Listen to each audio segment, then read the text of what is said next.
반갑습니다. 지난주 일요일 날 너무 갑작스럽게 휴강을 하는 바람에 너무 미안합니다. 몸살을 좀 너무 심하게 알아가지고 본의 아니게 이런 상황이 됐습니다.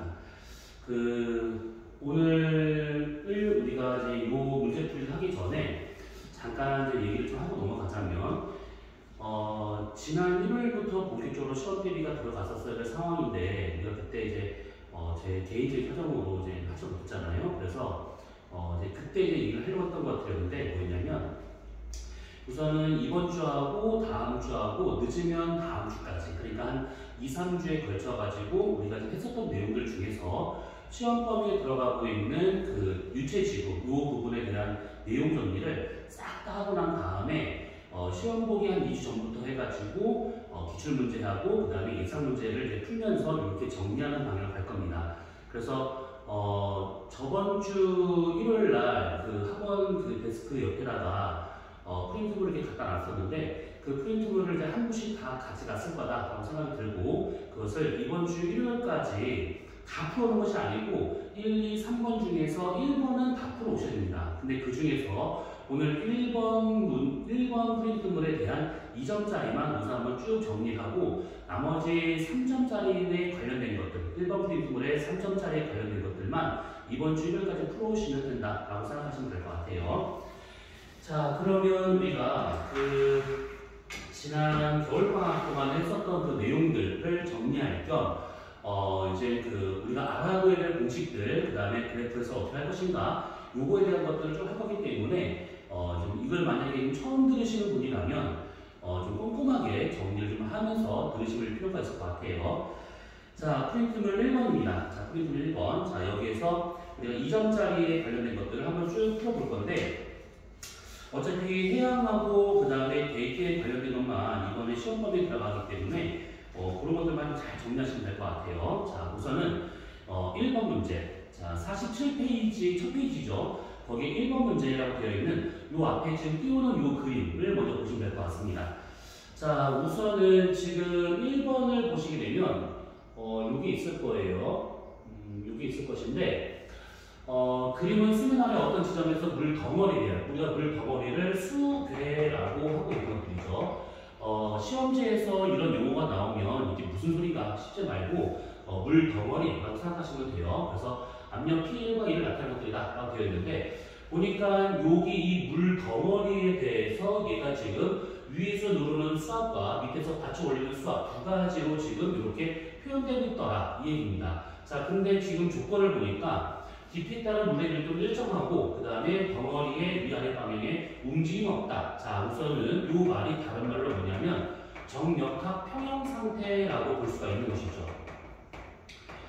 자, 정역학 평형 상태다라고 하는 것은 공기 덩어리나 물 덩어리의 상하 운동을 억제할 수 있는 그런 역학적 평형 상태라고 생각하시면 돼요.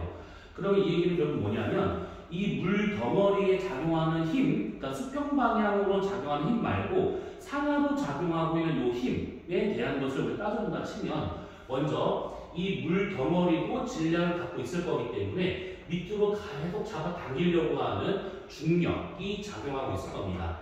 자, 이 중력이라고 하는 이 힘과 그 다음에 반대로 이 물을 밑에서 위로 떠받치려고 하는 힘이 나타날 수밖에 없는데 그 힘을 우리가 뭐라고 그러냐면 수압 경도력이라고 말하죠. 수압 경도력. 자, 이 수압 경도력이라고 하는 이 말은 수압차에 의해서 생길 수 있는 그러니까 어느 지점과 어느 지점 여기 그림에서는 위와 아래의 수압차에 대한 밀어내는 힘을 말하겠다라고 생각하시면 돼요.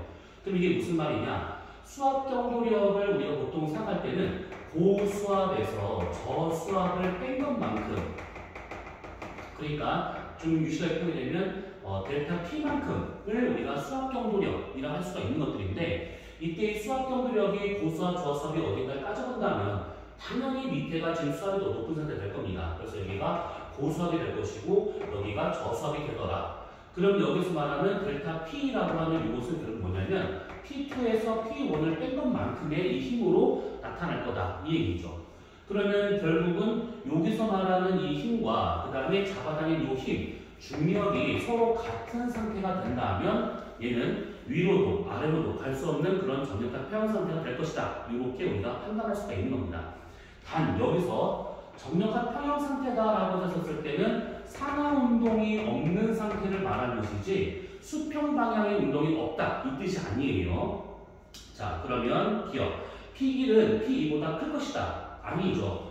이게 지금 밑으로 들어갈수록 수압이 더 커지는 거기 때문에 밑에 있는 지점인 P2의 수압이 더 크다 이렇게 봐야 되는 겁니다. 그 다음에 니은 연집 방향의 수압 경도의 크기는 이거에 비례할 것이다. 절대값이죠. 우리가 부호사역한다 치면 고수압에서 저수압을 빼는 여기 맞아요. 그런데 이 니은에서는 절대값을 표현하고 있으니까 이거든 상관없다 이 얘기죠. 이건 수압 경도의 방향은 위쪽 방향이다. 그렇죠. 밑으로 잡아당기는 중력과 위로 올라가려고 하는 수압 경도를 이 두 가지가 평형 상태이기 때문에 수압 경도의 작용 방향은 위쪽 방향이다. 자, 그럼 답은 5번이 된다. 이런 얘기죠. 자, 그러면 1번은 이렇게 좀 보면 될 것 같고, 자, 그 다음에 오른쪽에 나와 있는 3번 문제를 보도록 합시다. 자, 경사진 해수면이 있는 지역의 모습과 해수면 아래 두 지점 A, B 그리고 경사진 해수면 아래쪽에 지금 유면체 덩어리 W를 나타냅니다. 자, 그러면 이 그림을 자세히 보시게 되면 지금 여기 위는 그렇다 치더라도 밑에를 보니까 이 W라고 되어 있는 이 물 덩어리에 왼쪽과 오른쪽 PA와 PB라고 하는 힘으로 얘를 지금 누르고 있대요. 그렇죠? 그러면 여기가 양쪽에 보면 수압이 똑같은가? 만약에 일반적인 상황이라면 같은 수심에서는 양쪽의 수평 방향의 수압은 같은 상태가 되는 겁니다. 이게. 그런데 지금 보니까 그렇지가 않은 것이 위에 지금 이 해수면 높이가 달라요. 해수면의 높이가 높다라고 하는 것은 그만큼 물량이 많다라고 볼 수 있는 거기 때문에 여기서 누른 힘이 훨씬 더 크겠구나 이렇게 따져볼 수 있는 것이죠. 그러면 여기에서 누르는 압력이 여기서 누르는 압력보다 더 크기 때문에 지금 PD 쪽이 고수압이 되고 있는 중이고 여기 PA 쪽이 저수압이 되겠구나 이렇게 따져볼 수가 있는 겁니다. 그쵸? 그러면 여기서 W에 작용하고 있는 힘의 방향은 결국 이제 수압의 어떤 방향은 고수압에서 저수압 쪽으로 나타나고 있는 이쪽 방향으로 지금 힘이 더 강하게 작용하고 있겠구나. 우선 이렇게 따져볼 수가 있는 겁니다. 자, 그러면 기억. A점의 수압은 뭐지? G로 구할 수가 있고 그 다음에 B점의 수압은 이만큼으로 구할 수 있을 것이다. 그렇죠. 우리가 압력 구하는 식으로 수압을 우리가 하는 중이에요. 그러면 결국 여기서 작용하는 수압이라고 하는 것은 이 물의 밀도가 지금 같은 상태니까 로, 그 다음에 중력값이 똑같겠죠. 그 다음에 G만큼의 압력으로 PA가 나타나게 될 것이고 여기서는 지금 보면 요만큼의 높이가 더 있는 거잖아요. 그래서 요 높이에다가 곱하기 중력가스도 곱하기 밀도를 해서 이게 PB가 될 것이다. 자, 그러면 높이 차에 해당하는 것만큼을 해가지고 수압의 차이가 생기는구나. 그러면 여기서 수압 경도력 pH는 결국 어떻게 구할 수 있는 거냐? 중력가스도는 그대로 가고 여기서부터 여기까지 높이 차에 따른 힘의 방향으로 나타날 수 있다 이 얘기죠. 그 얘기는 여기서 여기까지 거리 분의 여기서 여기까지의 높이 차. 그쵸? 그러면 결국 뭐냐면 경사도로 구할 수가 있다 이 얘기입니다. 그러면 중력가스도 곱하기 여기서 거리는 델타 X가 될 것이고 높이는 결국 델타 G만큼이 나타나고 있기 때문에 이런 형태를 해가지고 수압차가 발생할 것이다. 곧 여기서는 이 지연 작용하고 있는 수압 경도력은 결국 이렇게 구해지는구나. 이렇게 우리가 판단할 수 있다. 이 얘기입니다. 자, 그러면 기억은 맞겠고, W에 작용하고 있는 수평방의 힘은 이만큼 될 것이다. 이것이 지금 보면 또 그렇겠지라고 생각하는데 그게 아니죠. 수평 방향에 작용하는 힘은 여기서 지금 이 높이차에 해당하는 것만큼으로 누르는 게 아니에요. 왜 그러냐면 거리를 무시할 수가 없거든. 그래서 우린 여기서 밀어내고 있는 얘가 갖고 있는 수압의 차는 딱 그냥 산술적으로 따져본다면 요거 빼기 요거니까 뭐 맞는 거 아닌가요? 라고 할 텐데 아니라는 얘기죠. 경사도 갖다가 구하는 거예요. 경사도. 그래서 얘는 틀렸다. 디귿 W에 작용하고 있는 수평의 수압 경도력 방향은 뒤에서 A 방향이다. 그렇죠. 여기가 고수압, 여기가 저수압. 근데 여기서 지금 따로 계산 문제는 아니지만 이렇게 수압 경도력의 차이를 묻는다. 그러니까 얘가 갖고 있는 수압의 차를 묻는다. 그러면 이 바다에서는 경사도 갖다가 판단한다 라고 생각하면 돼요. 알겠죠? 자, 그러면 3번의 답은 4번이 되고 있다. 이 얘기죠. 자, 그 다음에 밑에 나와 있는 이 문제. 왜 갑자기 왜 안 움직여? 왜? 잠깐만요.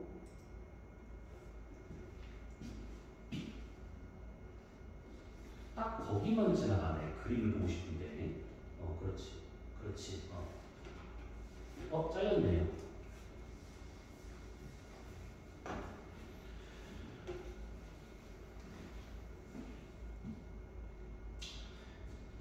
자, 요런 그림이 있습니다.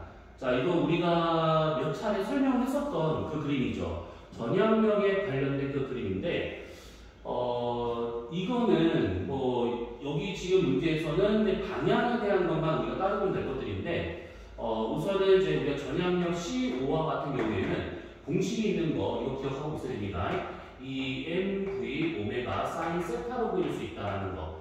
그러면 여기에서 보통은 단위 질량에 대한 것이 나오기 때문에 m은 나중에 있으면 하고 없으면 그냥 빼버리면 상관이 없어요. 그 다음에 v나 오메가 사인 세타 요거 갖다가 우리가 좀 구할 수가 있다 라고 생각하시면 되고, 작용 방향과 같은 경우는 북반구와 같은 경우에는 오른쪽 직각 방향으로, 남반구와 같은 경우에는 왼쪽 직각 방향으로 각각 나타나고 있구나, 이런 식으로. 자, 그래서 지금 딱 보게 되면 여기서 지금 점선이 향하는 거와 실선이 향하는 것이 있는데, 점선이 향하는 게 물체를 던지는 방향. 이게 뭐냐면 내가 지구 밖에서 보는 물체의 실제 운동 경로를 말하고 있는 것들이고, 물체가 이동하는 방향이라고 하는 것은 지표에 서 있는 어떤 사람 입장에서 이 지면을 기준으로 본다 치면 얘가 이렇게 가고자 하는 겉보기 경로구나, 이렇게 볼 수가 있는 겁니다. 그래서 여기서 말하는 점선은 실제 운동 방향, 경로를 말하고 있는 것이고, 실선과 같은 경우는 지면을 기준으로 얘가 어느 쪽으로 가고 있는가, 그 방향을 말하고 있는 겉보기 운동 방향이구나. 자, 그러면 기억. 물체 이동 방향이 서쪽으로 치우친 이유는 지구가 자전하기 때문이다. 그렇죠. 그러니까 서쪽으로 치우친다라는 이 표현보다는 진행 방향의 오른쪽으로 치우친다. 그러니까 북반구 오른쪽, 남반구 왼쪽. 이렇게. 자, 니은 물체를 적도에서 북쪽으로 던진다면 서쪽으로 치우쳐 이동할 것이다. 물체를 적도에서 북쪽으로 던진다면, 여기서 던진다면 진행 방향의 오른쪽 꺾일 것이죠. 그래서 만약에 이렇게 던졌다? 그럼 물체는 더 앞으로 가서 여기서 떨어지는 것이죠. 그러니까 결국은 이거는 지구와 자전하고 있어서 생긴 현상인 건 맞는데 좀 더 엄밀히 말하자면 이게 두 면이다 보니까 적도에서의 산속도가 훨씬 더 빠르고 위로 올라갈수록 산속도가 더 느려지기 때문에 나타나는 현상이구나, 이렇게 보시면 돼요. 만약에 이것도 잘 이해 안 한다 그러면 관성적으로 이해하시면 됩니다. 적도에서 아주 빠르게 가고 있는 상황에서 뭔가를 던졌다 그러면 관성에 의해서 더 앞으로 떨어지는구나, 이런 식으로. 자, 그러면 니은과 같은 경우는 틀렸겠고, 디귿 적도에서 동서방향으로 물체를 던진다면 직진할 것이다. 아닙니다. 적도에서 지금 동서방향으로 물체를 던진다면 직진할 것이다. 이거는 맞는데? 지금 요거 같은 경우에 지금 4번의 기회과 같은 경우에 적도에서의 동서방향으로 물체를 던진다면 직진할 것인데, 적도에서는 이론상으로는 요 상태를 본다 치면 사인 세타가 0이 되기 때문에 전향력이 안 나옵니다. 전향력이 없다라고 하는 것은 결국 얘가 휘어지려고 하는 요 힘이 나타나지 않기 때문에 적도에서는 어떤 것들이 회전하지 않는다, 물체가 방향을 틀지 않는다라고 이론적으로 볼 수 있어요. 그래서 뒤에 거 같은 경우는 이거 맞다라고 봐야 되기 때문에 답은 4번. 그렇죠. 4번이 답이 되겠죠. 그렇죠. 적도에서 동서방향으로 던지면 직진할 것이다. 그렇죠. 전향력이 강하지 않는 거니까. 답은 4번이 되겠습니다. 자, 그 다음에 넘어가서 5번 문제를 봅시다. 5번 문제. 자, 5번 문제 보시면 에크만 수성에 대한 저 문제가 나오고 있습니다. 에크만 수성에서는 우선은 가장 먼저 하는 것은 뭐냐면 바람이 불어졌을 때 과연 끝층에서의 방향이 어느 쪽인가, 이걸 먼저 따져봐야 돼요. 바람에 대해서 오른쪽 꺾였다. 그럼 이거 지금 북반구구나, 이렇게 우리가 딱 알 수가 있는 것이죠. 이게 남반구라면 전향력이 왼쪽 작용하기 때문에 이쪽 45도가 아니라 바람의 왼쪽 45도 꺾여버립니다. 자, 그럼 이렇게 되고 있는 상황이고, 그 그리고 나서 이 표층에서 이동 방향이 바람의 45도라고 하는 거 요거 첫 번째 잘 기억해주시고 그 다음에 표층의 수에 의해서 끌려가는 그 밑에 있는 물은 얘보다 살짝 오른쪽 꺾이고 얘보다 밑에 있는 물도 얘보다 살짝 오른쪽 꺾이고 오른쪽으로 계속 오른쪽 꺾입니다. 그래서 그것을 위에서 투영하게 보면 이렇게 지금 방향이 달라지는 것처럼 보이는구나 이 얘기죠. 그래서 여기서 말하는 에크만 수송이라고 하는 것은 표층에서부터 쭉 해가지고 깊이에 따라서 유속과 유량이 다를 수가 있는 것인데 그런 것들이 평균적으로 어디로 가는가 바람이 불어졌을 때 평균적으로 누가 제일 많이 가는가 라고 하는 요것을 에크만 수송이라고 얘기를 하고 있는 것이죠. 그래서 북반구에서는 바람 방향의 오른쪽 직각 방향으로 남반구는 바람 방향의 왼쪽 직각 방향으로 이렇게 나타난다 라고 봐야 됩니다. 자, 요게 두 번째 잘 들어주실 필요가 있습니다. 자, 그러면 기억. 이 지역은 남반구이다. 아니죠. 바람에 대해서 오른쪽 꺾였기 때문에 얘는 지금 북반구다. 자, 니은 에크만 수송은 바람이 일정한 방향을 쳐서 부는 곳에 나타난다. 그렇죠. 왜냐하면 바람이 한번 후 불었다 해가지고 에크만 수송이 짝짝짝 나타난다? 없습니다. 바람이 며칠 동안 계속 똑같은 방향으로 계속 불어줘야지 바람의 세기는 중요하지 않지만 계속 바람이 불어줘야지만 이렇게 물이 흘러가고 할 수 있기 때문에 지속적인 바람에 의해서 나타나는 흐름이구나 이렇게 생각하시면 돼요. 그 다음에 D는 깊이에 따른 햇수 이동 방향 변화는 전해낸 때문이다. 그렇죠. 얘가 지금 보면 바람에 대해서 오른쪽 45도 그보다 조금 더 밑에 있는 것은 조금 더 오른쪽으로 그 밑에 있는 것은 조금 더 오른쪽으로 오른쪽으로 계속 방향을 트는 것은 전향력 때문이다 라고 볼 수가 있는 겁니다. 됐죠? 자, 그래서 답은 5번이 되고 있는 겁니다. 여기서 주의할 점은 1번에 나와 있는 표면에서 이동은 이거 해류라고 보통 우리가 말할 수 있는 거지만 여기서 말하는 에크만 수송 두 번째 거 이거 같은 경우는 절대로 해류가 아니다 라고 하는 것으로 이해하고 있으면 되는 겁니다. 자, 그러면 5번과 같은 경우는 그렇다 치고 자, 그 다음에 분기네 오른쪽 7번 문제를 들어갑시다. 자, 태평양 해수면 여기 나타났다 라고 되어 있는데 자, 우선은 지금 이게 그림이 잘 안 보이면 여러분들 프린트를 잘 보세요. 자, 40도 사이에서 지금 해수면 높이가 높게 나타나는 지역이 여기 있습니다. 이게 딱 보니까 큰 바다에 서쪽으로 좀 쏠려 있는 상태예요. 그래서 우리가 이거 뭐라고 썼냐면 서한 강화 현상이라고 얘기를 해가지고 아열대 순환인 경우 그러니까 30도 부근에서 나타나는 해류의 순환 이게 아열대 순환이죠. 그 아열대 순환에서 본다 치면 대략 30도가 여기쯤이다라고 가정한다 했었을 때 해수면이 서쪽이 더 높게 나타난다. 그래서 우리가 여기가 가장 높은 지점이다 라고 가정한다 치면 옆에서 봤었을 때 해수면이 이렇게 되어 있다라고 했었습니다. 옆에서 봤었을 때. 그래서 여기 서쪽에서부터 중심까지 해수면 경사가 급하고 동쪽에서 여기 중심까지의 이 경사가 완만하다. 이렇게. 자, 그렇다면 이런 식으로 받았었을 때 해수면 경사도가 여기가 지금 더 급하고 여기가 더 완만하죠. 그러면 여기서 상태받았을 때 바다에 작용하고 있는 바닷물에 작용하고 있는 힘들 중에 수압경도력 아까 얘기했던 거 수압경도력 pH와 같은 경우에는 중력과 속도 곱하기 경사도 델타 X분의 델타 G로 구할 수가 있더라. 요것이죠. 그러면 여기서 경사도가 급하면 급할수록 수압경도력이 더 커진다. 그쵸? 그렇다면 수압경도력이 커진다라고 하는 것은 그만큼 전향력이 크다라고 볼 수 있습니다. 무슨 말이냐? 여기하고 같은 리듬에도 불구하고 여기서 받는 물이 받는 전향력 값이 여기보다 더 크겠구나 이 얘기예요. 왜? 전향력과 같은 경우에는 방금 얘기한 것처럼 EM, V, 오메가, 사인 세타예요. 여기서 사인 세타가 동일한 상태에서 여기서 V, 유속이 달라짐에 따라서 전향력이 다르게 나타나구나 이 얘기입니다. 결국은 수압경도력이 여기서 크고 여기서 작고 그럼 전향력도 여기서 크고 여기서 작겠구나. 왜? 지역률 편향이니까. 이해되셨죠? 자, 그러면 기억. 해류의 유속은 A에서가 D에서 더 빠를 것이다. 그렇습니다. 전향력을 크게 하기 위해서 또는 전향력을 작게 하기 위해서는 위도를 다르게 하거나 아니면 속력을 다르게 하거나 둘 중에 하나입니다. 집투에서 나온 문제는. 그러면 여기서 동일 위도가 되고 있으니까 속력이 달라져야 되겠구나. 이렇게 생각하시면 돼요. 그러면 서쪽에서의 해류의 유속이 훨씬 더 빠르구나. 서한 강화 현상이다. 이 얘기죠. 자, 그러면 기억은 맞겠고요. C와 D에서 흐르는 해류의 방향은 서로 반대가 될 것이라 되는데 언뜻 보면 같은 위도 같으니까 이건 맞는 거 아닌가요? 아니죠. 왜냐하면 지금 보면 여기 CD 사이가 해수면이 낮은 곳입니다. 해수면이 낮다라고 하는 것은 여기를 잘라서 옆에서 보자 이렇게 보잖아요. 그러면 어떻게 되냐? 해수면이 이렇게 있다 하더라도 C쪽이 북쪽, D쪽이 남쪽이라 친다고 하면 이때 CD 사이의 해수면이 낮아요.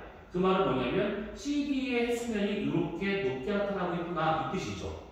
그쵸? 그러면 해수면이 얘는 지금 남쪽으로 기울었고 뒤쪽은 해수면이 북쪽으로 기울은 상태입니다.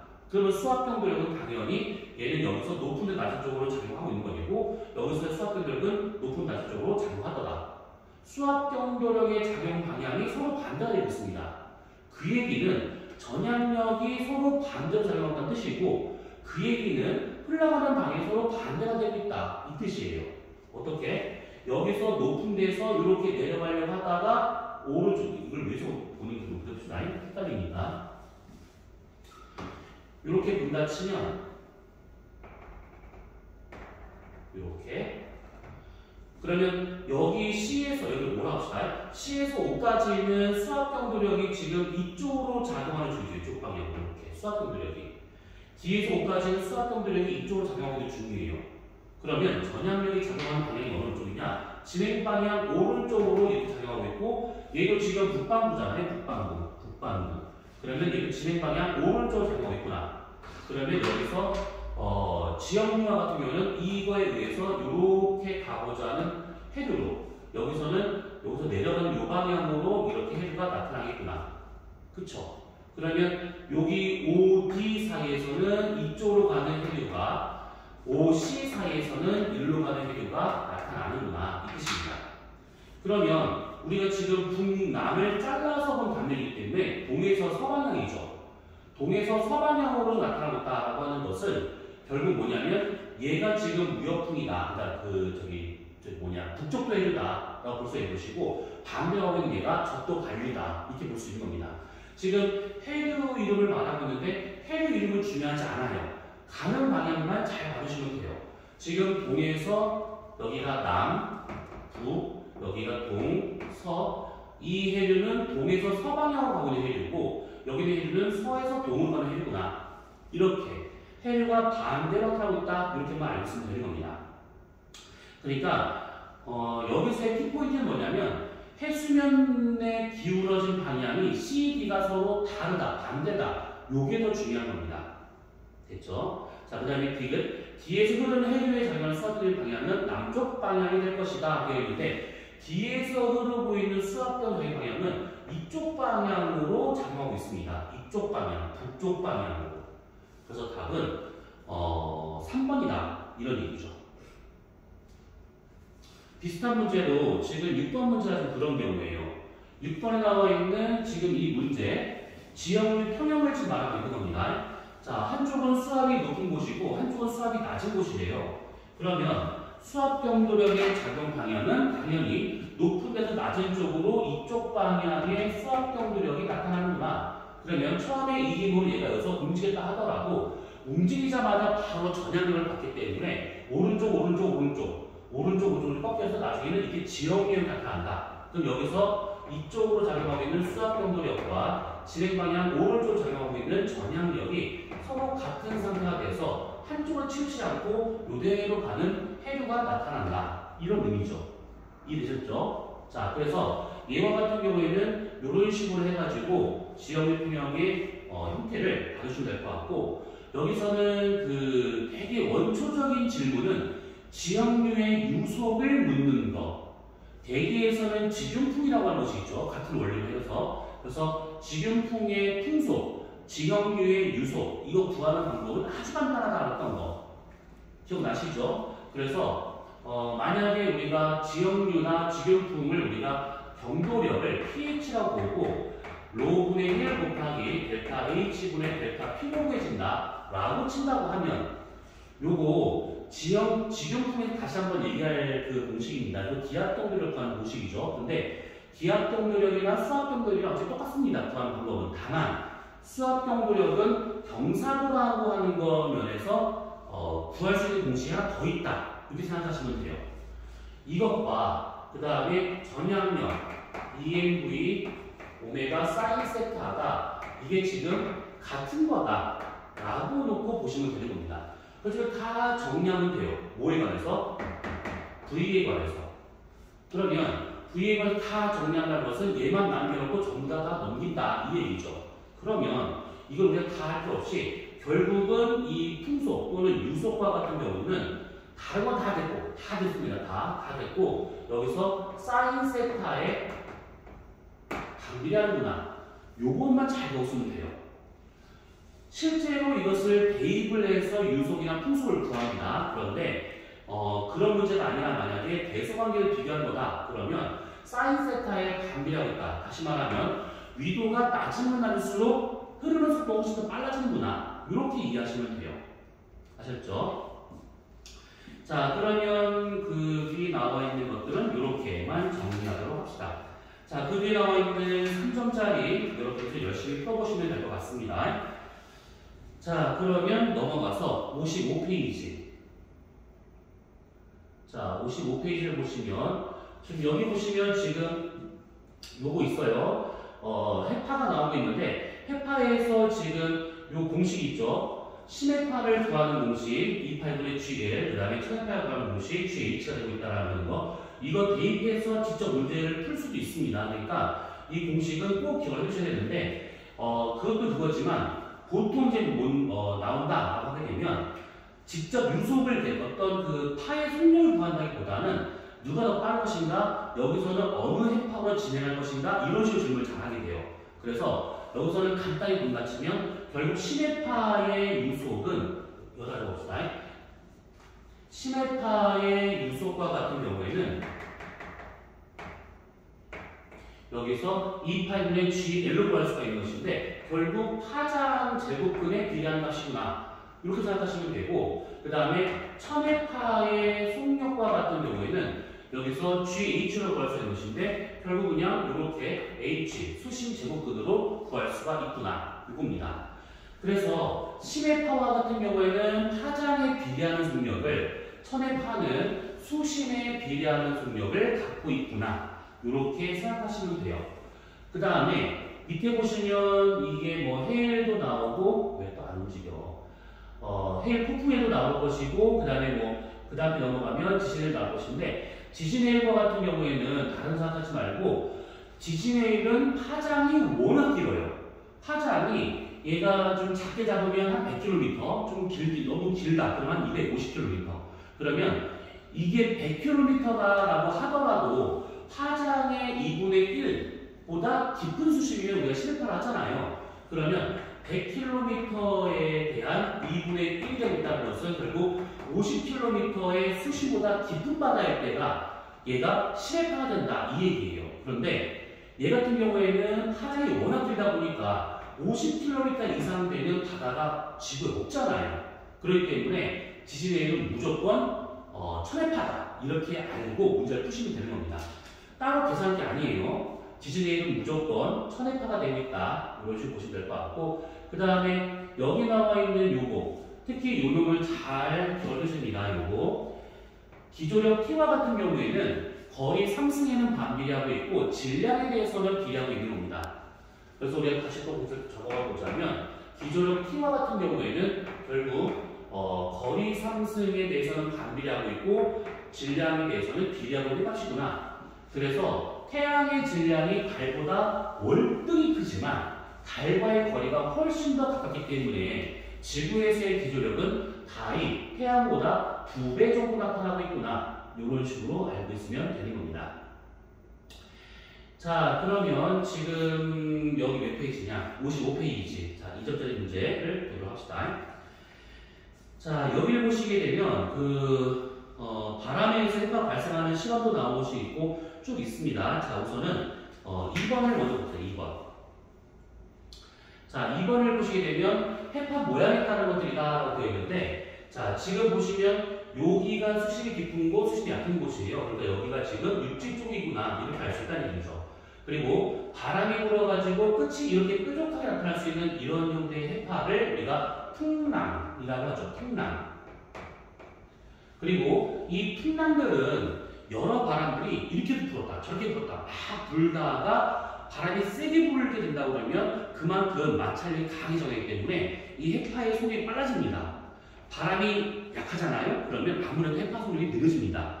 그래서 바람이 막 중구난방으로 막 불고 있었다가 그 중에서 강한 바람에 의해서 발생한 해파의 속력이 더 빠르기 때문에 그것이 더 앞으로 빨리 빠져나옵니다. 무슨 말인지 이해됐을까 이게? 이 풍랑이 만들어지는 풍역대라고 하는 그곳에서 다양한 바람이 막 불어요. 다양한 바람이 막 부는데 그 중에서 바람이 세게 부는 때가 있을 거잖아요. 그러면 그 바람에 의해서 해파가 발생하는데 그때 바람이 세게 불기 때문에 그때 해파가 파장이 긴 것이 나타나더라 이겁니다. 파장 긴 해파가 발생하게 돼요. 그러면 파장이 긴 해파가 발생하기 때문에 심해파와 같은 경우에는 속도가 더 빠르잖아요. 그래서 그것이 더 앞으로 더 많이 진행합니다.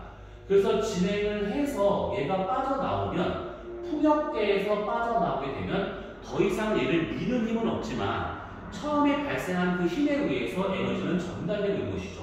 그래서 이게 끝이 둥글둥글한 이런 형태 나올 수 있는 너울이 있다라는 것이죠. 너울. 풍랑에서 파장 긴 해파가 먼저 빠져나와서 너울의 형태로 이렇게 쭉 진행을 해오다 보면 수심이 약해짐에 따라서 해저 마찰에 의해 가지고 끝이 부서지게 되는 연한 쇠파가 되더라 이겁니다. 자, 그러면 우선은 이렇게 되어 있다 치고, 자, 기억. A 영역 해파는 바람이 치솟아 불 때 잘 나타난다. 그러겠죠. 바람이 훅 불고 끝. 그러면 해파가 만들어져도 잘 안 만들어져요. 막 이렇게 불고 저렇게 불고 막 뭔가 계속 불어줘야지만 해파가 잘 발생할 수 있다. 이런 얘기예요. 자, B. A의 해파는 다양한 해파가 겹쳐질 것이다. 그렇습니다. 바람의 세기가 다양할 수밖에 없어요. 그쵸? 선풍기 튼 것처럼 지속적으로 막 나타나진 않을 겁니다. 그래서 다양한 바람으로 계속 불면서 그 중에서 가장 강한 바람을 받았던, 다른 말로 파장이 긴 해파가 먼저 앞으로 나온다 이 뜻입니다. 자, 그래서 니은과 같은 경우는 맞겠고요. 디귿. 그렇죠. 이것 때문에 모양이 부서질 것이다. 그래서 연한 쇠, 분쇄된 해파, 쇠파라고 이렇게 말하고 있는 겁니다. 답은 5번이 되고 있다 이 얘기죠. 자, 그리고 3번 문제를 봅시다. 자, 3번 문제. 자, 해수면이 있고 잠수부가 여기 있는 상황에서 해파가 좀 진행하는 모습이래요. 자, 그러면 기억. 해파의 파장은 20m다. 물리를 배워봤기 때문에 이걸 모른다고 보면 나가 죽어야 돼요, 이거는.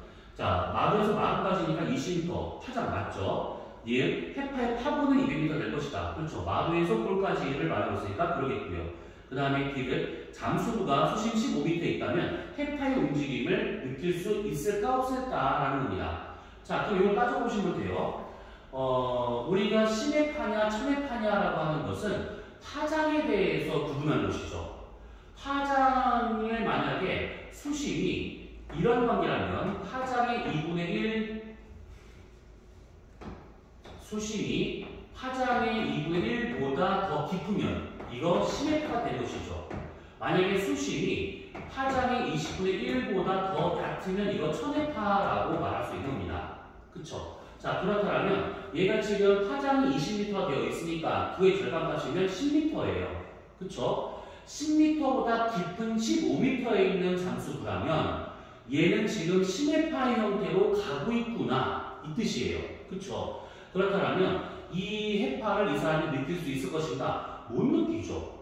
왜냐하면 이게 지금 2분의 1보다 깊은 수심이라는 것은 이 파장의 2분의 1만큼까지는 영향을 받는데 그보다 더 깊은 수심은 영향을 받을 수가 없다 이 뜻이에요.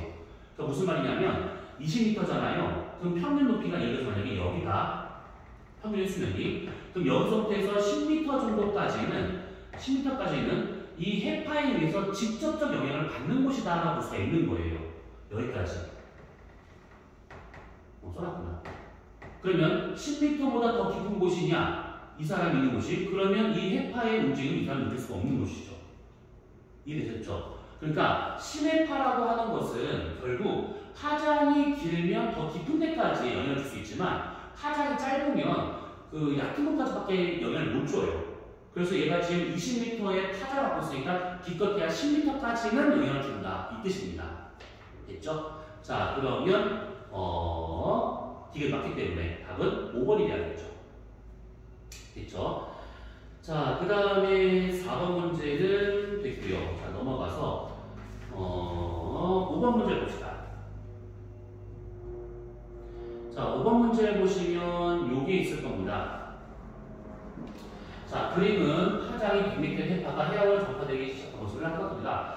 자, 여기서 그럼 잘 따져봐야 돼요. 파장이 100m인 곳이 조제 상태입니다. 그쵸? 그러면 파장 100m의 2분의 1, 그러니까 50m보다 깊은 곳이라면 심해파. 그 다음에 이것보다 20분의 1보다 얕으면 얘는 뭐? 그렇죠. 천해파. 그러면 얘가 지금 100m에서 2분의 1이라고 치면 얘는 지금 50m예요. 그러면 20분의 1이면 5m 되었다는 얘기죠.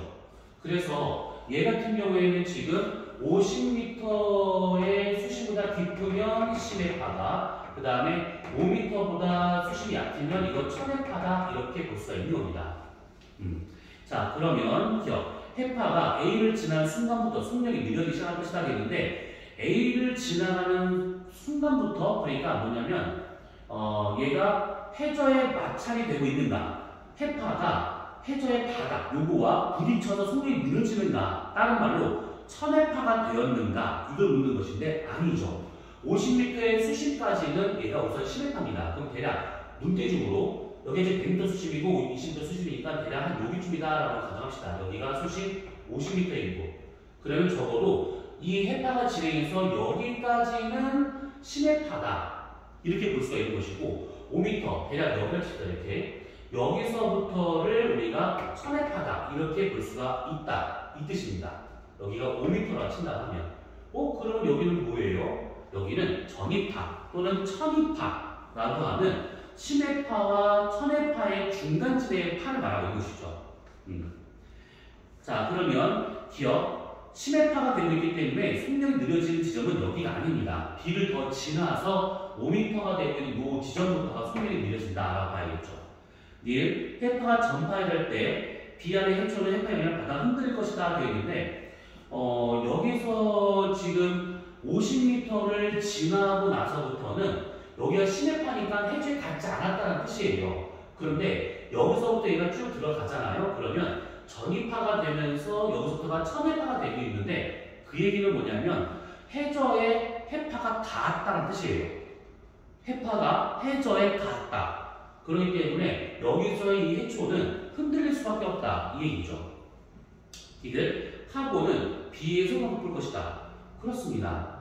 얘가 오면 올수록 연안수파의 형태를 띠기 때문에 해저가 얕아지게 되면 수심이 얕아지게 된다고 하면 점점 파고는 높아지거라 이렇게 볼 수가 있는 겁니다.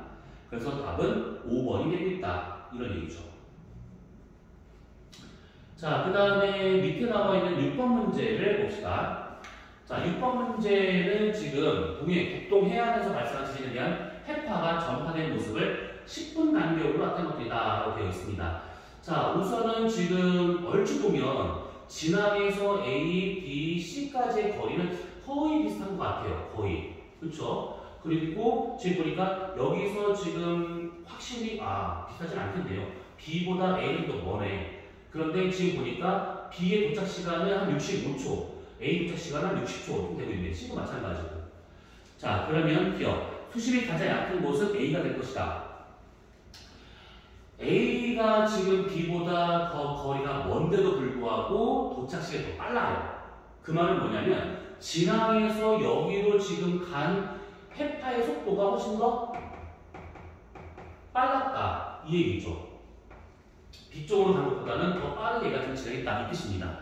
자, 그러면 지금 이게 지진에 의해 발생한 해파가 되고 있으니까 이건 지진 얘기예요. 지진의 거 같은 경우는 아까 말한 것처럼 무조건 천입합니다. 그러면 수심에 비례하는 값입니다. 속력이. 수심이 깊을수록 천입하는 게 빨라요. 그러면 여기가 지금 이렇게 빨리 갔다는 것은 A까지 평균의 수심이 더 깊은 곳이구나. 이런 의미고 B까지는 느리게 갔으니까 여기의 수심이 상대적으로 얕은 곳이구나. 이렇게 비교할 수가 있다는 뜻입니다. 그래서 기억 틀렸겠고요. 타고는 뒤에서 너도 볼 것이다. 이게 육지로 가까이 와서 연안 쇠파의 성격을 띠게 되면 파고가 훨씬 높아집니다. 파고가 높아져요. 자, 그 다음에 D는 해파가 A를 지날 때 심해파, D를 지날 때 천해파 아니죠. 지진의 일은 무조건 천해파입니다. 무조건. 자, 그러면 답은 2번이 되고 있다. 그쵸? 7번이나 8번 문제는 됐고요. 자, 그 다음에 9번 문제로 넘어가 봅시다. 자, 9번을 보시면 해파 A, B가 진행할 때 수심에 따른 속력의 제곱을 1분 라토가 된다 되는데 여기서 당황하지 말고 이걸 생각하시면 돼요. 속력의 제곱이라고 하는 것은 심해파든 천해파든 간의 파장 요거의 제곱근의 질이 나타나기 때문에 얘를 제곱을 씌운다 이 뜻이에요. 없애기 위해서. 그러면 여기서 봤을 때 그럼 얘는 뭘까요? 얘는 천해파가 심해파인가? 당황하지 말고 뭘 보면 되냐면 A는 속력이 35로 일정하고 B는 50으로 속력이 일정해요.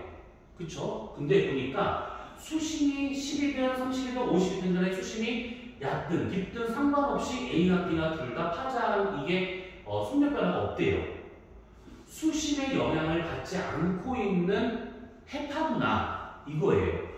수심의 영향을 받는 해파는 천해파고 파장에만 영향을 받고 있는 것은 심해파죠. 아, 그러면 여기 나와 있는 A, B는 수심과는 상관없는 속력을 띠고 있는 거니까 얘네들은 지금 심해파가 되겠구나 이 뜻입니다. 자, 기억. A는 수심 10m 이상에서 진행할 때 표시 물리자는 원운동을 한다. 다른 말로 심해파냐 이걸 묻는 거예요. 그래서 기억 맞겠고요.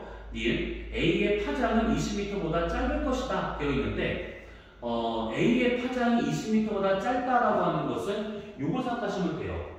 얘가 지금 최소 파장이 지금 10m래요. 10m. 그러면 적어도 우리가 심해파가 되기 위해서는 파장 2분의 1보다 더 깊은 수심을 띄어야 되기 때문에 얘가 지금 수심 10m라고 하는 것은 파장이 20m보다 더 길기 때문이다 라고 이렇게 볼 수가 있는 것이죠. 그러면 A의 파장과 같은 경우에는 20m보다 짧고 잠깐만요. A의 파장이 지금 10m부터가 심해파가 되고 있으니까 20m가 기준되는 거 맞죠? A의 파장이 20m보다 짧다. 파장에 비례하고 있는 거기 때문에 그렇죠. 얘가 지금 적어도 20m가 지금 기준이 되고 있는 것들이에요. 근데 보니까 이게 10이든 20이든 다 필요 없잖아요. 이게 더 긴 숫자니까 여기를 볼 필요가 없습니다. 그래서 적어도 얘는 이 10m라는 수심에서 심해파가 되기 위해서는 적어도 얘는 20m라는 파장을 가져야 되는 것인데 얘보다 얘가 더 짧아야지만 요것보다 더 큰 수가 나오든 10m보다 더 큰 수가 나오든 상관이 없는 것이죠. 이해됐을까요? 뭔 말인지? 뭔 말이냐면 만약에 30m의 파장이 따라 가져봐요. 그러면 30m가 된다면 15m부터가 심해파가 되겠습니다. 그러면 적어도 얘는 여기서부터가 심해파죠. 10m부터가 심해파가 아니라 15m 여기부터가 얘가 지금 심해파가 되고 있는 겁니다. 그래서 30m가 되면 안 돼요. 그래서 20m보다 짧아야 이 그래프에서 10m 그 이상에서의 수심에서 심해파가 되더라. 이 얘기죠. 이해되셨을까요, 이거? 그 다음에 B는 파장은 A가 더 짧을 것이다. 이게 심해파인 것을 우리가 안다면 파장에 비례하고 있는 게 심해파의 속력이잖아요. 그렇기 때문에 A가 B보다 속력이 느리대요. 그럼 파장이 얘가 더 짧구나. 이렇게 볼 수 있는 겁니다. 답은 5번이 되고 있다. 이 뜻이죠. 자, 그 다음에 10번에 나와 있는 거. 자, 이렇게 되어 있습니다. 어느 지역의 이틀 동안 해수의 높이를 알아보다 되어 있는데, 많고 적고 있죠. 만족 있죠. 만조에서 간조 넘어올 때가 얘가 썰물이 될 것이고 간조에서 만조 넘어갈 때가 밀물이 되는 것이죠. 이렇게. 자, 그러면 조류가 가장 강한 때는 A, B 둘 다 아니고 C가 가장 강한 때가 될 것입니다. 니은 A, B 사이에는 밀물 나타난다가 아니라 썰물 나타나는 것이고 D는 좋지않은 7월 1일이 2일보다 더 잘할 것이라 되어 있는데 7월 1일과 7월 2일 최고의 수위와 최저 수위를 서로 한번 더 비교한다든지 뭐 이들은 상관이 없고 아니면 바로 인접하고 있는 만조간조의 수위차를 비교하든지 해도 상관이 없는데 뭘 보든 간에 7월 1일의 교차가 더 작아요. 요 높이 차가 얘가 더 작죠. 그럼 답은 3번이 되고 있다. 이겁니다. 자, 그 다음에 여기 나와 있는 거 12번 문제. 자, 가와나는 달과 태양의 기조력을 나타내는 조성을 나타내는 것들이고 질량을 나타냅니다. 자, 여기서 아까 말한 것처럼 요 관계예요. 기조력은 거리 상승에 반비례하고 있고 질량에 비례하고 있어요. 그래서 지금 이렇게 보면 아 그런가 보다 하고 넘어갈 수 있을 것 같은데 자 기억 기조력은 질량 비례 거리 세제곱 반비례 맞죠? 1. 달에 의한 기조력이 태양의 기조력보다 약 2배 크다. 이거는 넣으시면 돼요. 바로 넣어서 하면 되는데 그러면 약간 좀 이게 계산이 비틀어질 수가 있습니다. 그래서 그냥 대략 알고 있으면 돼요. 달의 기조력이 태양보다 2배 정도가 더 커요. 2배 정도가. 정 못 믿겠으면 계산 한번 해봐요. 그 다음에 D는 지구를 기준으로 태양, 달이 반대쪽에 있다면 태양과 달의 기준이 상쇄될 것이다. 아니죠. 얘가 지금 지구를 기준으로 양쪽에 태양과 달이 있다. 그러면 상쇄가 되는 것이 아니라 합력으로 커지는 것이죠. 그것은 결국 뭐냐면 만약에 지구와 태양이 있다, 지구와 달이 있다. 그러면 달 쪽으로 당기는 만유인력에 대한 힘도 있지만 반대로 이쪽으로 가고자 하는 원심력이 있는 것이죠. 달에 의한 원심력과 기조력, 태양에 의한 기조력과 원심력 이렇게 있습니다. 서로 그냥 반대가 되는 것 뿐이에요. 그래서 만약에 이것이 태양과 달이 반대 방향에 있다. 그러면 힘이 작용하는 방향은 같고 힘의 종류가 달라진 것 뿐이죠. 합력이 더 커지는 겁니다. 자, 지구가 이렇게 있어요. 자, 여기는 태양이 있습니다. 여기는 달이 있대요. 그러면 여기서 태양에서 잡아당기는 만유인력, 태양의 반대로 가고자 하는 원심력, 그리고 달 쪽으로 잡아당기려고 하는 만유인력, 그 다음에 달의 반대로 작용하고 있는 원심력, 이걸 말하고 있다는 뜻이에요. 두 개의 힘을 합친 것이 같습니다. 왜? 노란색 같고 파란색 같기 때문에 합친 값 같아야겠죠. 자, 그러면 상쇄가 아니라 더 커지는구나. 자, 그럼 답은 4번이 되고 있다. 이 뜻입니다. 자, 우선은 이렇게 해서 바다에 관련된 것은 이렇게 좀 정리를 하면 될 것 같습니다. 자, 그러면 잠깐 영상 끊고 대기에 관련된 거 2점짜리 정리하고 난 다음에 오늘 이 영상은 끊도록 하겠습니다. 자, 잠깐만 끊을게요.